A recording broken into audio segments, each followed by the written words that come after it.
Nagsimula sa isa, naubos ang 5, hanggang umabot ng 15. Pagdating ng 20, hindi na makatayo. Busog na busog, lubog na sa pagkaupo. Yan na nga ba sinasabi, hindi naman babae. Ako, habang tumatanda, yung patience ko mahaba rin siguro. Oo. Dati kasi talagang Mainitin tayo nun, time na yun, mga time na gusto namin yung pag may alam mo yun, Oo. yung talagang pag may di ka gusto, gulo talaga gulo agad. talaga. Talagang sisilab talaga. Tol, higo po sabaw.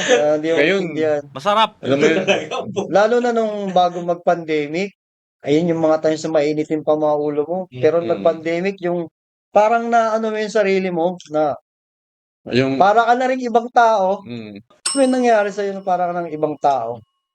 ngayon, hindi mo na masyadong papansinin.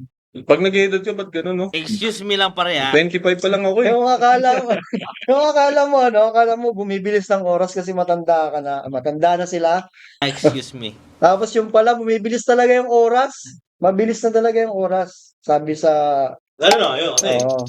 lahat ng ginagamit natin ngayon, ano lang, Oo. seconds, minutes, Oo nga. para masolve eh. Oo nga, Booking, siguro. Oo. communication, Mm. Ayun nga siguro. transpo. Saan mo nabasa yan? Psychology yun, sir. Ano psychology yun? Nandun sa Oo seminary. nga, no? Tama yun, totoo yun. Kasi lahat easy access na eh. Dito na dati, Within, tagal. within a minute na lang, di ba? A seconds, di ba? Saka punta sa probinsya, wala masyadong tech doon. Pati yung transpo nun, Okay. ang bagal ng oras. Ang Okay. bilis eh. Ang dami mo na-accomplish sa ilang oras. Pero begin ka pa. Pero totoo, ang dami mong task. Puta. Pero kung dati, no, talagang pipila ka pa sa mga Yun ganyan. talaga. Kaya nga nasa isip ko ngayon taon, sabi ko mag-iipon ako. Mabilis na lang naman ang oras eh. Mabilis ako makakaipon, di ba? Ganun, di ba? Ang sarap ng sisig pare, ang sarap. So, ngayon, wala pa akong naipon. Ganun. January pa lang naman. Next month na lang.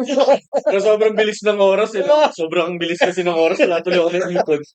Next month na lang ako mag-i-start. Oo, next month na lang. Baba mo lang. Samantalin mo yung oras habang mabilis. Mabilis lang to kahit 5 years makakapag-ipon ako.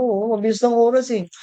Nung nakaraan nga lang. Oo, Year na. totoo yun, Year na ah. nakaraan eh. Totoo yung sinasabi mo. February na oh. Totoo yun. Valentine's na naman oh. Valentine's Yari na. na naman. Makaipon pa ba ako nito? Gastos na naman. Eh, wala naman tayong gagastusan eh. Nagagastusan pala kayo. Ako wala.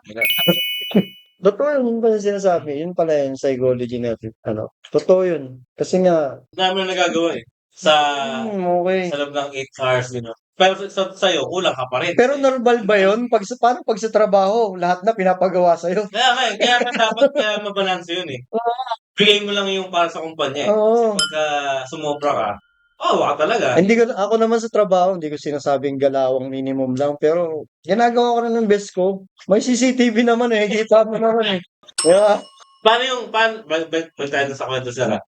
Anong sabihin anong itsura ng gulo? Pag sinasabi nung kabataan nyo, mga 17 years old pa lang kayo.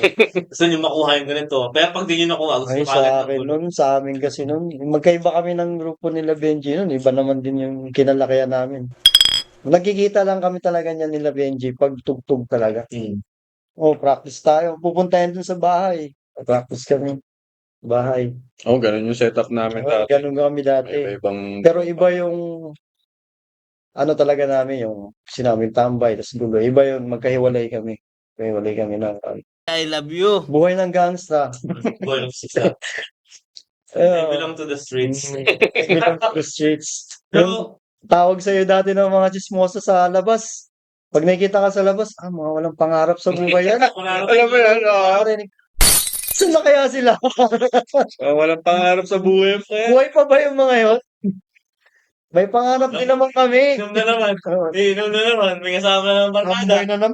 Dati pag bibili ka ng alak sa labas, proud ka eh, no? Ay, ilan na naman kami mga tropa ko. Magdamag pa yun. 2 araw straight. Ngayon, alam mo, pag yung bibili ka ng alak, parang mahihiya ka na. Makita ka na. Mahiya ka, no? Ba't gano'n? Sabihin, Plastic na lang po ate. Ano? tumanda na to, nagiinom. Nakikita Gagi, yan eh. nagdadala pa nga ako nung ano, yung Eco bag. eco bag. Nagdala pa ako nun. Lalagay ko pa sa motor sa loob.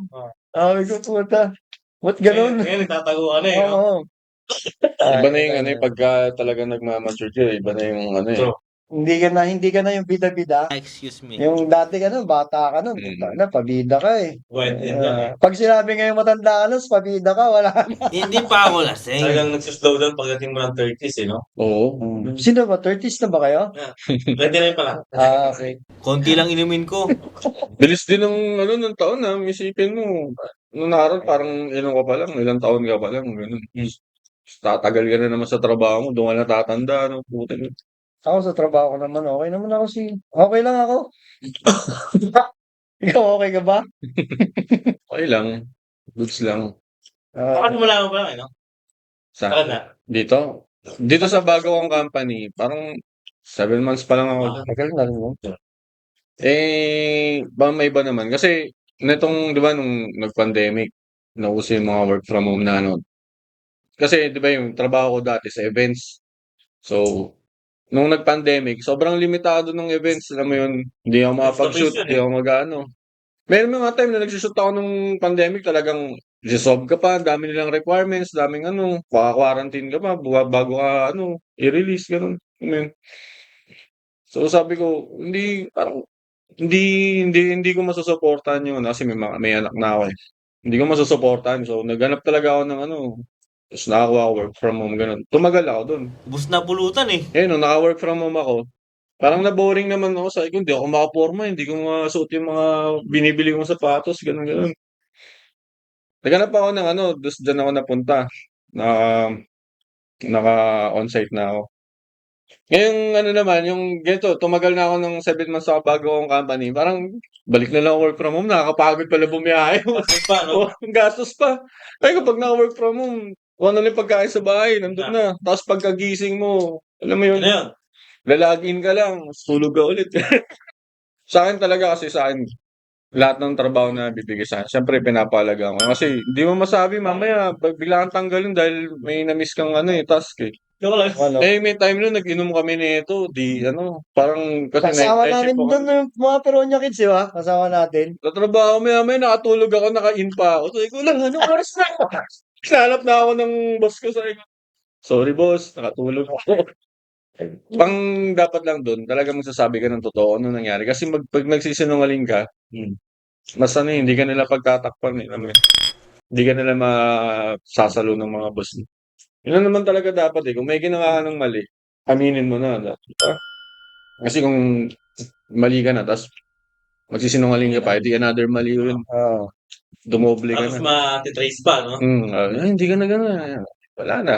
Sira ka. Di naman, di naman kabawasan sa kung aamin ka sa pagkakamali mo. Tama. Lahat yun. Yun yung mga, habang nag-i-edad ka, natututunan mo yung gano'n na, okay lang yan, umamin ka na, mali ka, gano'n.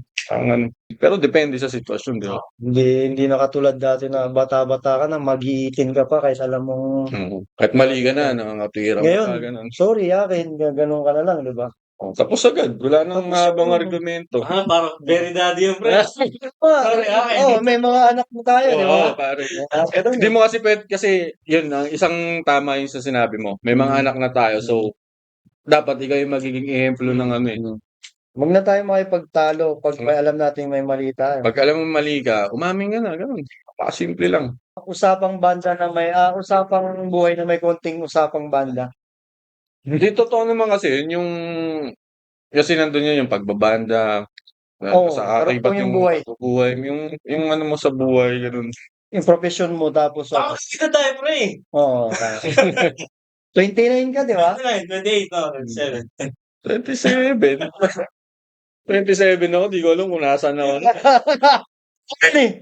Pa ako nun. Nagpapamasahay ka na.